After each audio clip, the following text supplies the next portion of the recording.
പ്രിയപ്പെട്ടവരെ, എല്ലാവർക്കും നമസ്കാരം. അപ്പോൾ എൻ്റെ വീഡിയോ കാണുന്ന എല്ലാവരും എന്നെ സപ്പോർട്ട് ചെയ്യുന്നുണ്ട്. ചിലരൊക്കെ സബ്സ്ക്രൈബ് ചെയ്യുന്നുണ്ട്, പ്രോത്സാഹിപ്പിക്കുന്നുണ്ട്. അതിനെല്ലാത്തിനും ഞാൻ സ്നേഹത്തോടെ നന്ദി പറയുന്നു. അപ്പോഴേ എനിക്കിപ്പോൾ ഒരു കാര്യം പറയാനുള്ളത് ഒരു കോമഡിയാണ്. നമ്മുടെ പിഷാരടി മനോഹരമായിട്ടല്ലേ ഫസ്റ്റ് പ്രസംഗം, കന്നിപ്രസംഗം എന്ന് പറയാം അല്ലേ, അങ്ങനെയൊക്കെയാണ് എല്ലാവരും പറയുന്നത്. അത് നിയമസഭയിൽ അവതരിപ്പിച്ചു, മനോഹരമായിട്ട് പറഞ്ഞു. നന്നായിരുന്നു, എനിക്കും ഇഷ്ടപ്പെട്ടു, ഒരുപാട് ഇഷ്ടപ്പെട്ടു. ഒന്നാമത് പിഷാരടിക്ക് നന്നായിട്ട് സംസാരിക്കാനറിയാം. നമ്മൾ ഒരാളൊരു നല്ല കാര്യം ചെയ്യുമ്പോൾ ഒരിക്കലും രാഷ്ട്രീയം നോക്കാൻ പാടില്ല. കമ്മ്യൂണിസ്റ്റോ കോൺഗ്രസ്സോ അല്ലെങ്കിൽ BJP അങ്ങനെയൊന്നും പറയാൻ പാടില്ല. ഇപ്പം പിഷാരടി എന്തുകൊണ്ടും കൊള്ളാം, നന്നായിട്ടുണ്ട്.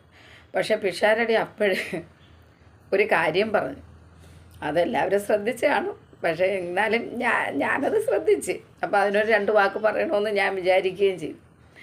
പിഷാരടി പറഞ്ഞ എന്താ, നമ്മുടെ MLA ആണ് പിഷാരടി എന്നൊന്നും പറയാൻ പാടില്ല, എന്നാലും കലാകാരനായതുകൊണ്ട് ഞാൻ അങ്ങനെ അങ്ങ് പറയുന്നേ ഉള്ളൂ.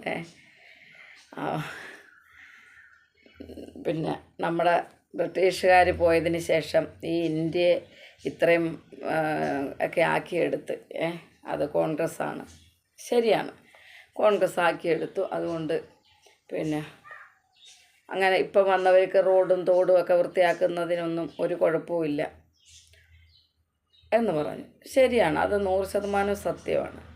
ഒരു അടിസ്ഥാനം ഉണ്ടാക്കാൻ വലിയ പാടാണ്. അത് ഉണ്ടാക്കി കഴിഞ്ഞപ്പോൾ ഇപ്പോൾ വന്നവർക്ക് അത്രയും ബുദ്ധിമുട്ടില്ല എന്ന് പറഞ്ഞത് 100% സത്യം. അല്ല, ഞാനിപ്പോൾ ചോദിക്കാൻ ഉദ്ദേശിക്കുന്നതല്ല, നമ്മുടെ തിരുവനന്തപുരത്തെ വെള്ളക്കെട്ട് എല്ലാവർക്കും അറിയാവുന്ന കാര്യമാണ്, ഞാൻ പറയേണ്ട കാര്യമില്ല. ഞാൻ കുറേ നാളൊരു 3-4 വർഷം അടുപ്പിച്ച് എൻ്റെ ട്രിവാൻഡ്രം സിറ്റിയിൽ തന്നെ താമസിച്ചിട്ടുണ്ട്. അതുകൊണ്ട് എനിക്ക് അവിടുത്തെ ആ ബുദ്ധിമുട്ട് നന്നായിട്ട് അറിയാവുന്ന ഒരാളാണ്. അപ്പം വർഷങ്ങളായിട്ട് ജീവിക്കുന്നവർക്ക് ഞാൻ പറഞ്ഞറിയേണ്ട കാര്യമില്ല, നന്നായിട്ട് അറിയാം അവിടുത്തെ അവസ്ഥ. ബ്രിട്ടീഷുകാർ പറഞ്ഞിട്ട് പോയില്ലല്ലോ ആമേടഞ്ചൻ തോട് വൃത്തിയാക്കണ്ടെന്നും ഈ വെള്ളക്കെട്ടിന് എന്തെങ്കിലും ഒരു പരിഹാരം കാണണമെന്നും ഒന്നും പറഞ്ഞിട്ട് പോയില്ല. നമ്മുടെ കേരളത്തിൻ്റെ തലസ്ഥാന നഗരി എന്ന് പറയുന്നത് ട്രിവാൻഡ്രമാണല്ലോ. അപ്പോൾ അത് എത്രയും മനോഹരമാക്കാം എന്ന് ചിന്തിക്കേണ്ടുന്നത് ഭരിച്ചിരുന്ന ആൾക്കാരാണ് അല്ലേ. അത് ബ്രിട്ടീഷുകാർ പറയേണ്ട കാര്യമില്ല, നിങ്ങളുടെ കയ്യിലേക്ക് ഞങ്ങളിത് ഏൽപ്പിക്കുന്നു, ഇനി നിങ്ങളിത് മാന്യമായി കൈകാര്യം ചെയ്യണമെന്ന് അവർ പറയേണ്ട കാര്യമില്ല, ചെയ്യേണ്ടത് നമ്മുടെ കാര്യം. അല്ല, ഇതെനിക്ക് കോമഡി ആയിട്ട് തോന്നിയ കാര്യം. പിന്നെ നമ്മുടെ പ്രധാനമന്ത്രി ചെയ്യുന്ന കാര്യങ്ങൾ, അതിപ്പോൾ രാഷ്ട്രീയം കലർത്താതെ പറഞ്ഞാൽ എല്ലാവരും ബഹുമാനിക്കുന്നു, എല്ലാവരും സ്നേഹിക്കുന്ന ആ നേതാവിനെ. കുറച്ച് ആളുകൾക്ക് എന്തോ അദ്ദേഹത്തിനോടൊരു വിദ്വേഷം പോലെ. അത് അദ്ദേഹം ഒരുപക്ഷെ കോൺഗ്രസ്സുകാരനോ കമ്മ്യൂണിസ്റ്റുകാരനോ ആയിരുന്നുവെങ്കിൽ ഇത്രയും വിദ്വേഷം ഉണ്ടാകത്തില്ലായിരുന്നു. അദ്ദേഹം BJP-കാരനായതുകൊണ്ട് മാത്രമാണ് ഇങ്ങനെ ഉള്ള ഒരു അഭിപ്രായം വന്നതെന്നാണ് ഇതെൻ്റെ ഒരു വ്യക്തിപരമായ അഭിപ്രായമാണ്. ചിലപ്പോൾ ശരിയാകാം, ചിലപ്പോൾ തെറ്റാകാം. എന്തായാലും എൻ്റെ ഈ കുഞ്ഞ് ചാനൽ കണ്ട് എന്നെ പ്രോത്സാഹിപ്പിക്കുന്ന എല്ലാവർക്കും വീണ്ടും ഞാൻ നന്ദി രേഖപ്പെടുത്തിക്കൊണ്ട്, വെറുതെ ഒന്ന് പറഞ്ഞതാണ് കേട്ടോ. പിഷാരടി പറഞ്ഞതുപോലെ 2 വരി പാട്ടുമൊക്കെ പാടിയിട്ടുണ്ട് എന്ന് പറഞ്ഞ പോലെ ഞാനും ഒരു 2 വരി പാട്ട് പാടാം. പാട്ടൊന്നും അല്ല, പാടാനൊന്നും എനിക്കറിയത്തില്ല.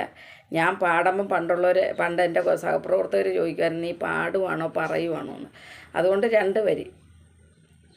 ചിത്രം വരയ്ക്കാൻ ചുവരു വേണം, സുഖനിദ്രയ്ക്ക് തൂവൽ കിടക്ക വേണം. അപ്പോൾ ഇപ്പം നമ്മുടെ പ്രധാനമന്ത്രി ചിത്രം വരച്ചുകൊണ്ടിരിക്കുകയാണ്. ആ വരയ്ക്കുന്ന ചിത്രം എത്രത്തോളം മനോഹരമാണ് എന്നുള്ളിടത്താണ് കാര്യം. ഇങ്ങനെ കാക്കോത്ത് വരയ്ക്കുന്ന പോലെയൊക്കെ വരയ്ക്കാം, അല്ലാതെയും വരയ്ക്കാം. ആ വരയാണ് അദ്ദേഹം ചെയ്തുകൊണ്ടിരിക്കുന്നത്. അപ്പോൾ എല്ലാവർക്കും നന്ദി, നമസ്കാരം.